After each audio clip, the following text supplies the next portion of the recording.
एक के बाद एक कई हमले पुतिन के अब यूक्रेन पर शुरू हो चुके हैं, क्योंकि खबर यह आ रही है कि खाड़ी में अब धमाके भले ही कम हो चुके हैं, लेकिन अभी भी कई ऐसे हमले हैं जो पुतिन ने अब और तेज कर दिए। यूक्रेन पर विध्वंसकारी हमले, यूक्रेन पर 550 ड्रोन से स्ट्राइक करके अब रूस ने कोहराम मचा दिया है। रूस के हमले में अमेरिका से मिला यूक्रेन का F-16 जंगी जेट भी पूरी तरह से तबाह हो गया है। वहीं पुतिन के प्रचंड प्रहार से भड़के ज़ेलेंस्की ने अब लैंडमाइन ओटावा कन्वेंशन से यूक्रेन को अलग करके सबसे भयानक युद्ध शुरू कर दिया है।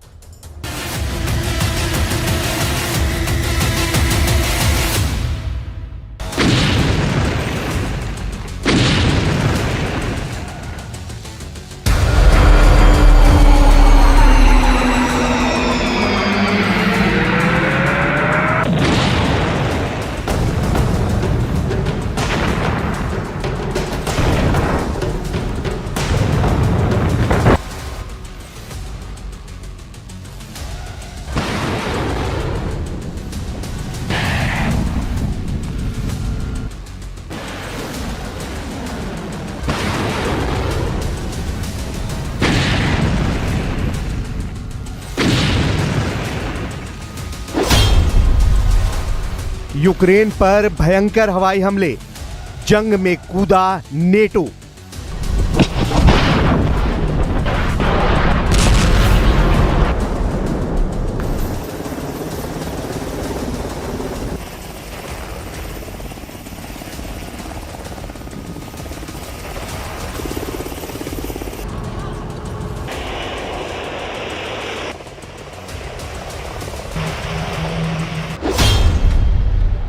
चालीस महीने से ज्यादा की जंग में पहली बार ऐसा हो रहा है कि यूक्रेन को रूस की हवाई सुनामी से बचाने के लिए नेटो के जेट पोलैंड से उड़ान भरने लगे हैं।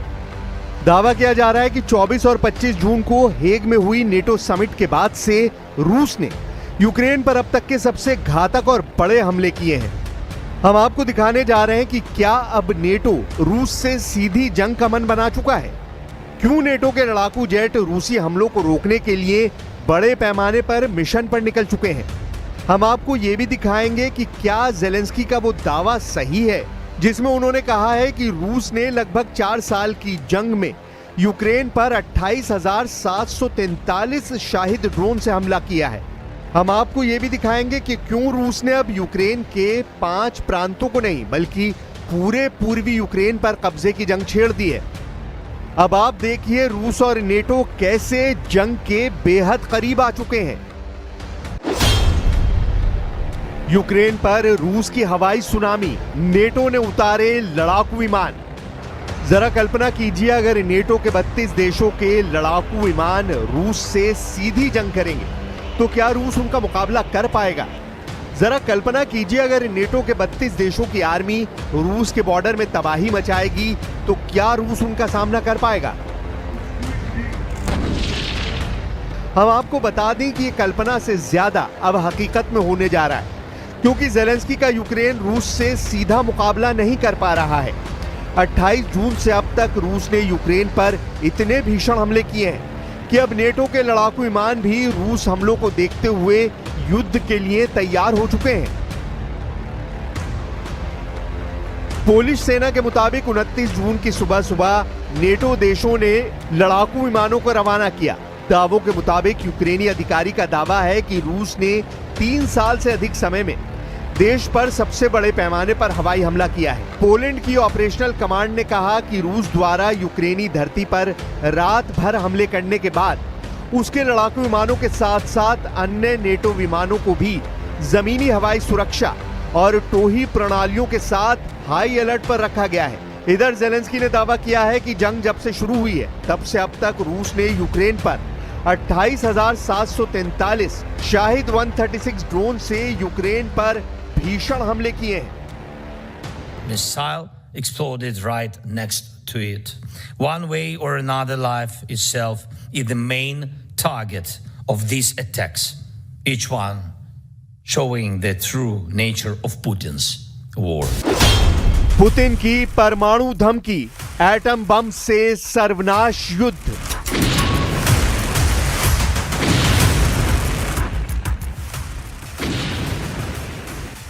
ताजा जानकारी के मुताबिक इस वक्त रूस की इस्कंदर-M मिसाइलों ने यूक्रेन के चीथड़े उड़ाकर रख दिए हैं, जबकि राष्ट्रपति जेलेंस्की रूस से आखिरी जंग करने के लिए नेटो देशों से आखिरी जोर लगाने की गुहार लगा चुके हैं। हेग में नेटो समिट के दौरान जेलेंस्की और ट्रंप की 50 मिनट की मीटिंग और नेटो के 32 देशों ने जिस तरह से रूस से अगले 10 साल की जंग की तैयारी शुरू कर दी है, उसने रूस को परमाणु युद्ध के लिए मजबूर करना शुरू कर दिया है। रूस के विदेश मंत्री सर्गेई लाव्रोव ने एटम बम से तीसरे विश्व युद्ध को लेकर जो प्रलयकारी चेतावनी दी है, जरा उसे भी जान लीजिए। रूसी विदेश मंत्री सर्गेई लाव्रोव ने नई चेतावनी जारी की है कि परमाणु प्रलय घड़ी आधी रात के करीब आ रही है और तीसरे विश्व युद्ध की आम चर्चा हो रही है।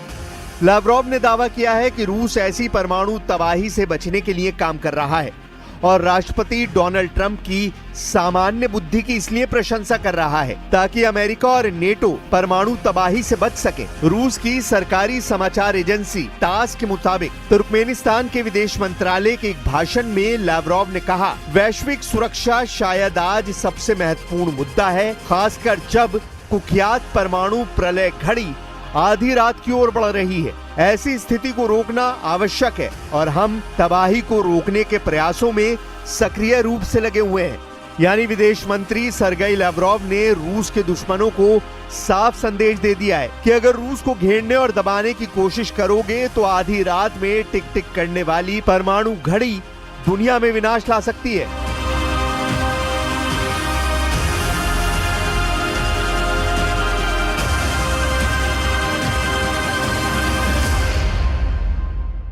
Потому что в нашей ядерной доктрине, и здравый смысл, и практика наших действий всегда говорит о том, что мы всегда отвечаем на все угрозы, которые нам создают, зеркально. रूस की हवाई सुनामी, यूक्रेन के उड़े चीथड़े। यूक्रेन बुरी तरह से घिरता जा रहा है। हालात ये हो गए हैं कि रूस ने पिछले 100 घंटों में यूक्रेन के पूर्वी इलाकों के चीथड़े उड़ाकर रख दिए हैं। कोहराम मचाती रूसी सेना यूक्रेन को संभलने का मौका नहीं दे रही है। यूक्रेनी अधिकारियों के मुताबिक रूस ने रात भर में यूक्रेन पर 477 ड्रोन, साथ ही अलग अलग तरह की 60 मिसाइलें दागी थी। यूक्रेन का दावा है कि कम दूरी की बैलिस्टिक मिसाइलों में से एक, कैलिबर क्रूज मिसाइलों से 4 और 33 K-101 मिसाइलों को मार गिराया गया है। यूक्रेन की वायुसेना के एक अधिकारी कर्नल यूरी इग्रोट का कहना है कि रूस ने 3 साल से अधिक समय से चल रहे पूर्ण पैमाने के युद्ध में यूक्रेन पर सबसे बड़े हवाई हमले किए हैं।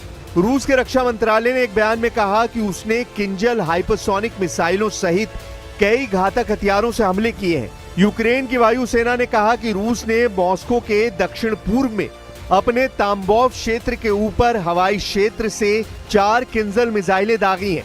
रूस ने कहा कि उसने यूक्रेन के सैन्य उद्योग और तेल रिफाइनरियों को निशाना बनाया है। यूक्रेनी अधिकारियों ने भी ये माना है कि उनका एक F-16 लड़ाकू जेट और पायलट रूस के हमलों को रोकने के दौरान मारा गया है। पिछली गर्मियों से अब तक यूक्रेन F-16 और यूक्रेनी पायलट मारे जा चुके हैं। जेलेंस्की ने कहा कि रूस ने पिछले सप्ताह यूक्रेन पर 114 से अधिक मिसाइलें, 1270 से अधिक ड्रोन और लगभग 1100 ग्लाइड बम दागे हैं।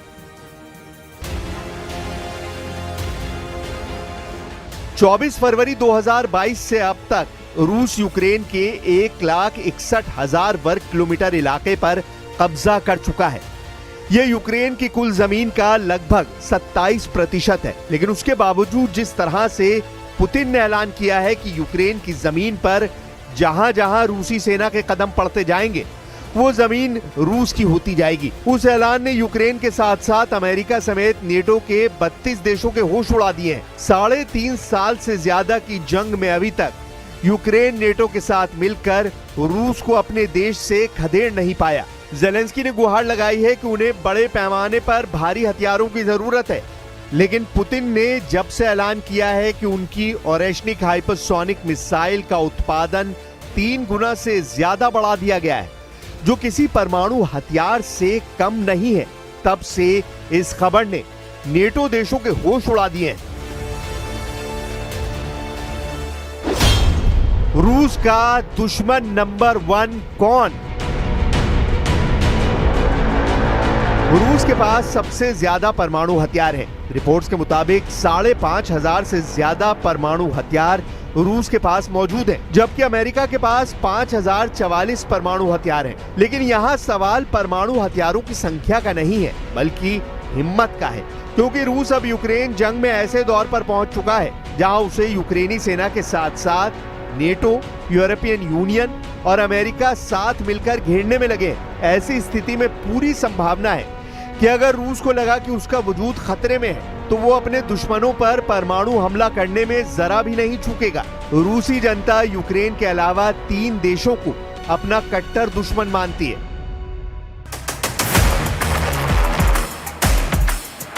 रूस में एक सर्वे हुआ है जो मॉस्को स्थित स्वतंत्र शोध संस्थान लेवाडा केंद्र ने किया है। इस सर्वे में 1,613 रूसी नागरिकोों से बातचीत की गई थी। उनके मुताबिक यूक्रेन के अलावा रूस के कट्टर दुश्मन अमेरिका, ब्रिटेन और जर्मनी है। इस सर्वे में 55% रूसियों ने जर्मनी को अपना सबसे बड़ा दुश्मन बताया, जबकि ब्रिटेन को 49% रूसियों ने अपना दुश्मन बताया है। वहीं यूक्रेन को 43% रूसियों ने दुश्मन बताया है। इस सर्वे में रूस का नंबर 1 दुश्मन जर्मनी को बताया गया है, जिससे सबसे ज्यादा रूस परेशान है, जबकि दूसरे नंबर पर रूस का दुश्मन ब्रिटेन को माना गया है। तीसरे नंबर पर यूक्रेन को दुश्मन माना गया है, जिससे जंग चल रही है, जबकि यूक्रेन का जंग में शुरू से साथ देने वाले अमेरिका को दुश्मन नंबर 4 माना गया है।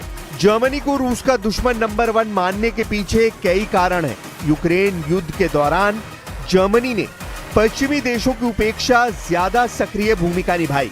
उसने न सिर्फ यूक्रेन को उन्नत हथियार और सैन्य प्रशिक्षण मुहैया कराया, बल्कि रूस के खिलाफ आर्थिक प्रतिबंधों में भी सबसे अग्रिम भूमिका निभाई।